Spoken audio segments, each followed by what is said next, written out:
Hunter, you're in third in points, won the last time out at Atlanta, and you're kind of a veteran of Martinsville Speedway. 5 starts. Last time out, you were runner-up last October, so coming in here with obviously a lot of momentum. How do you like this weekend?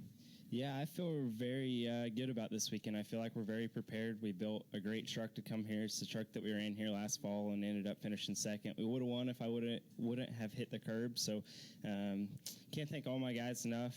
Sadly, we don't have a sponsor on the truck this week. It's blank again. So hopefully we can win again with a blank truck and make someone kick themselves in the butt for not having a sponsor on there. Very nice. All right. Who do we got? Start over here with David. David Scott from the Charlotte Observer. John Hunter, I was going to ask you about that. Now, you won a race and you're in the chase, but nobody on the hood this week. So you haven't noticed much of an uptick on that, and what's the situation overall? Overall, I'd say there's been more phone calls after the win. I mean, a win can't hurt you. It can only help. So I'd say that there's been more phone calls trying to get sponsors in, but nothing has been signed yet. Nothing's got done to the final signature. So we're still working hard, still trying to close all of our deals for the rest of the year. Hopefully we'll have something on at Kansas and the following races after that.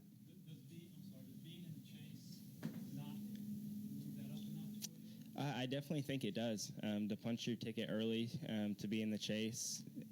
I mean, you're competing for the last 7 races of going into Homestead. You just have to make it there in order to win the chase. So I definitely think that's going to be an uproar with the sponsors coming in, already knowing that you have a seat. Anyone else? Who else has a question for John Hunter?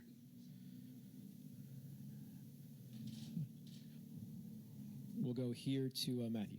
Yes, I was just going to ask you, what, given that early win and then, you came on last year, midway through full time, just kind of, other than as an owner, what has your dad meant to you so far in this long stretch?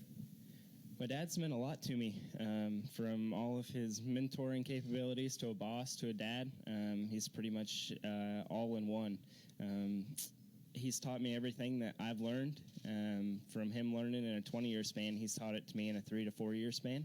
So it sped up my learning curve, and instead of me going out there and learning everything on my own, I think it's made me a better racer. But I can also go to him, like per se here, I can ask him questions about the truck. I can ask him about adjustments, and I know that he's going to shoot me straight. Whether if you go to a different veteran, you don't know if they're telling you the right answer or the wrong answer because they don't want you to beat them.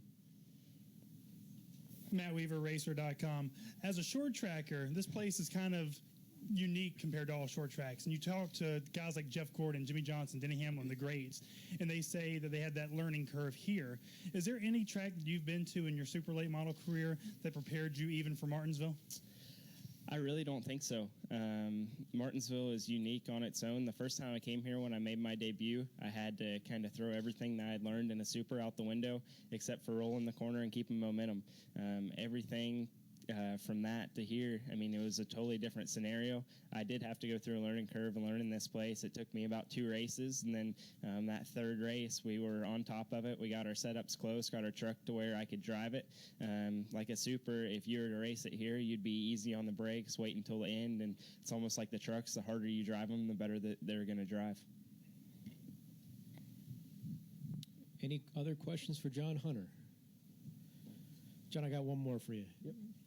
When I saw it was 5 starts, I had to double check. I couldn't believe you're such a young guy and you've been here 5 times. How comfortable are you coming here now compared to maybe other tracks where might be your first time for a lot of them? I feel comfortable anywhere I go, whether it's a new place or an old place like this. I mean, this place has always been special to me, making my debut here when I was only 16, getting to race here. Coming back to a short track, that's what I grew up racing, even though it's not really like any other short track. But I feel comfortable coming into it. We have a lot of notes to go back and look on, which can only make our run even better through practice, qualifying, and the race. Thank you very much. Anyone else before we let them go? All right. John Hunter, thanks a lot for coming in. Thank you.